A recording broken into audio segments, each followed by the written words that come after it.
Hello students, today's topic is moving coil galvanometer. Galvanometer is the instrument which detects the presence of current in the circuit. It detects only the presence of the current in the circuit. It is not able to measure the current and the potential difference. If we want to measure these quantities, some modifications are required in the galvanometer. So the construction principal working of the galvanometer. First we will see the construction of the moving coil galvanometer. It is a suspended type galvanometer. So PQRS is the rectangular frame of the conducting material wounded on a non-magnetic material. This frame having the many turns and it is placed between two strong horseshoe shaped magnets.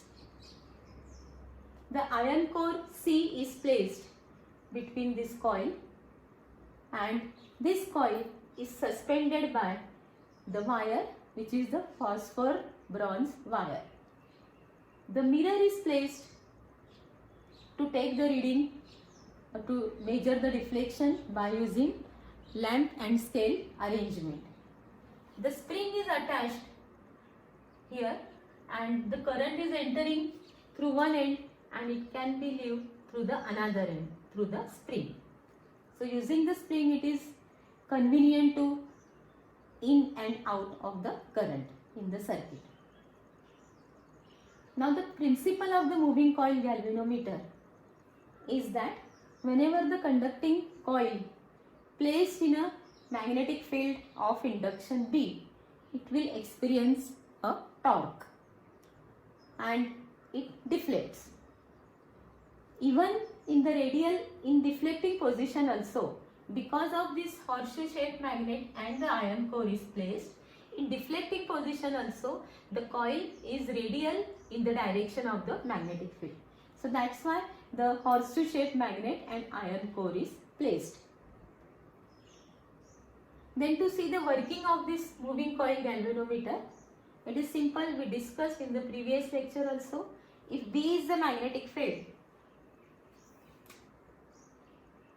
uniform magnetic field in this direction, and coil PQRS is placed in the coil, I is the current flowing through the coil in clockwise direction.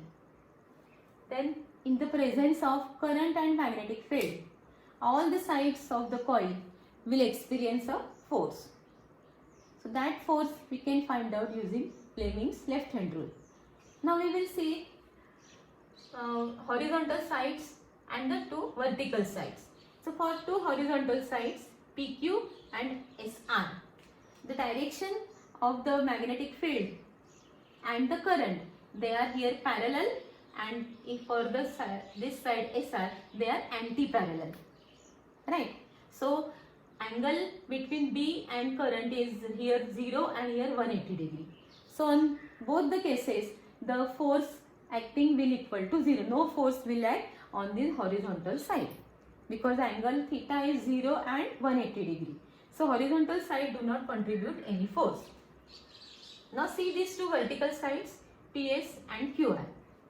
Current in this direction, magnetic field in this direction. Here the current in downward direction, magnetic field is perpendicular to this. So we can apply the Fleming's left hand rule and we can find out the force. So what is it? Fleming's left hand rule. Again we have to apply. This is the magnetic field.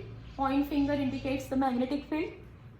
So if this is the magnetic field, this is the direction of the current in upward direction. So this is the direction of the current. This is magnetic field. Force acting here in downward direction. So this is the direction of the force. For this end, for the side QR, this is the magnetic field. Direction of the current is upward. This is magnetic field and direction of the current is it is downward. So the force acting in upward direction. So these two forces are acting at two different points having equal in magnitude but opposite in direction. So they will constitute a couple, they will constitute a torque. So this force that we know line of action is not coinciding, so they will constitute a couple. So torque will act on these vertical sides, and which is given by torque is equal to force into the moment arm. So what is force? That we studied in previous lecture. It is ILB. L is the length of the conductor, B is the magnetic field of induction, and multiplied by moment arm. Moment arm is what? Perpendicular distance between the forces. So perpendicular distance between the forces is the breadth of the conductor B. So I into length into breadth is area. So it is IAB. If the coil having the N turns, then the torque will equal to NIAB. This torque, using this torque, the coil will get deflected. So this torque also known as the deflecting torque. This is also called as the deflecting torque. Now due to this torque, coil gets deflected and the pointer attached to the scale, it will also deflect, right? So there is a twist produced in this suspension. So this twist will oppose this deflection, right? As this, and this is called the restoring torque. The restoring torque is produced in the suspension because the twist will be there, and the restoring torque is directly proportional to theta. As the coil deflects with more angle, then this theta also, then this restoring torque also increases, and restoring torque is directly proportional to theta. So restoring torque is equal to K theta, where K is called the torsional constant. It is a constant. So one torque is acting to deflect the coil, other torque is acting to stop the coil. So there will be an equilibrium position. So for equilibrium position, the deflecting torque must be equal to restoring torque. So deflecting torque is what? It is NIAB, and the restoring torque is K theta. So I is equal to K upon NAB into theta. So K is torsional constant, N is number of turns, A is area, B is the magnetic field. All these quantities constant. So we can write this I is proportional to theta. That is, current flowing through the current carrying coil conductor is directly proportional to the deflection. So this is the formula for the moving coil galvanometer. Now, this all what we are talking, this is about the current carrying coil conductor placed in a magnetic field. What is the direction of the magnetic field? What happens when the charges are moving in the current in the magnetic field? It will experience a force and everything. What is the magnitude of the force? What is the direction of the force? That everything we studied up till now. Now, if the current carrying coil produces the magnetic field around it, what should be the magnitude of the magnetic field? What is the strength of the magnetic field? How can we find out? So this magnetic field magnitude can be found out by using Biot-Savart law. So this is the Biot-Savart law. So this is the wire of any shape, arbitrary shape, and current is flowing, current I is flowing in the direction as shown in the figure, and P is the point where magnetic field is to be found out using the entire length of the conductor. Biot-Savart law is useful, or one condition for the Biot-Savart law is that it is applicable only for the small length element. So that's why we have to imagine the small length element dl here. So this is, in these two lines, there is a very small length element dl, right?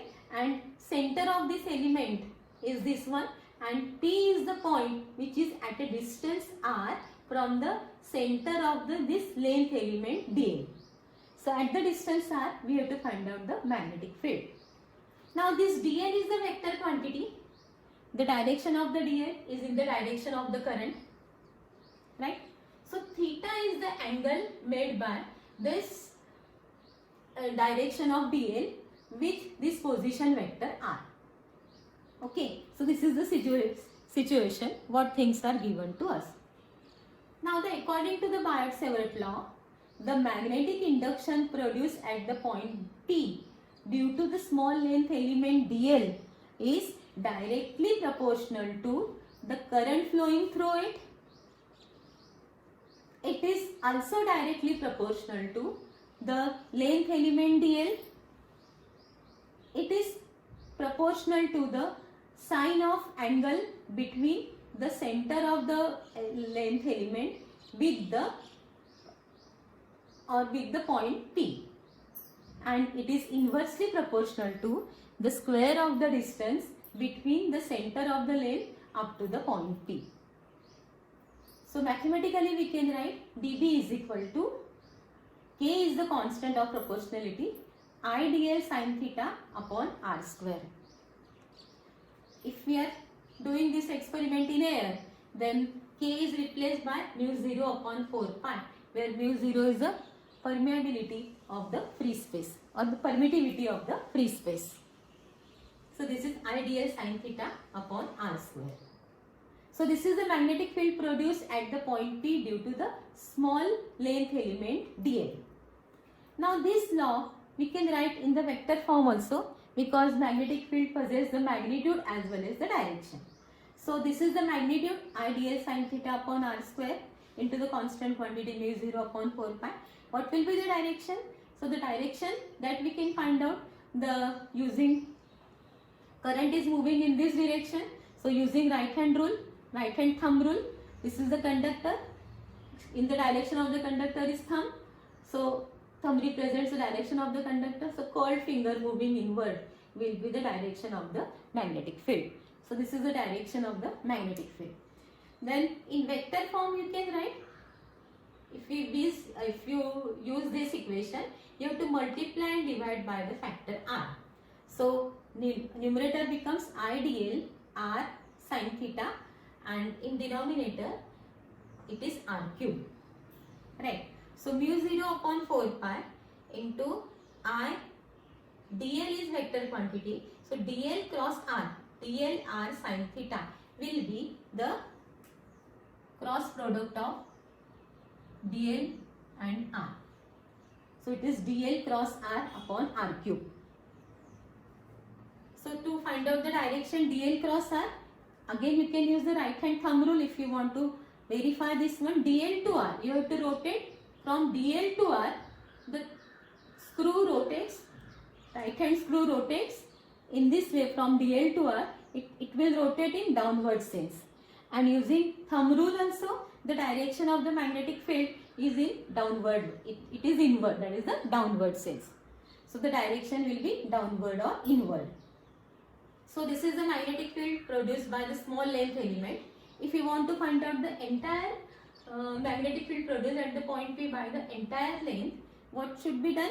You have to integrate all these small dBs, that is all length elements dl, dl, dl, you have to add up. So this addition is converted into the integration. So the magnetic field B at the point P due to the entire length of the conductor will equal to the integration of dB. Okay, thank you.